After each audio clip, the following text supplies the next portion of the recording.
Will we stand knowing, and will we relax knowing? Will we live knowing that the blood is over our doorpost? That God has come, that he has suffered, that he has died, that he literally was put to death, and that blood that was shed for you and shed for me covers us. So that the death angel, we need not fear it. It passes over us. And we are led into the promised land. This is the whole picture of this. And as Israel walked on dry ground, the Egyptians' armies thought they could too. God so hardened their hearts and so wanted them to follow that they actually took off after the Israelites. And this is what it says, 14:24. During the last watch of the night, the Lord looked down from the pillar of fire and the cloud at the Egyptian army and threw it into confusion. He jammed the wheels of their chariots so that they had difficulty driving. And the Egyptians said, "Let us get away from the Israelites. The Lord is fighting for them against Egypt." Then the Lord said to Moses, "Stretch out your hand over the sea so that the waters may flow back over the Egyptians and their chariots and horsemen."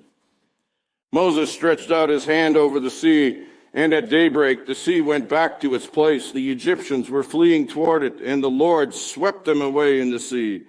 The water flowed back and covered the chariots and horsemen. The entire army of Pharaoh that had followed the Israelites into the sea, not one of them survived.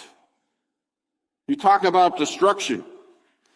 Here the nation of Israel goes from being the top nation in the world at that time and literally destroyed. Destroyed because of hardness of heart. Destroyed because they wouldn't submit to the Lord themselves. As the plagues were coming, they refused to put their faith and trust in God and let the Israelites go, and the Lord hardened Pharaoh's heart. And this was the outcome, complete destruction. My friends, in this same way, God, who came that day to deliver the Israelites, now comes to deliver us. He came in the most humble means. He was born of the Virgin. In a barn, he grew up like us. He was tempted like us. He suffered like us. He was tortured. I hope not like us, but sometimes it is. He endured the pain of hanging on the cross and being nailed to it.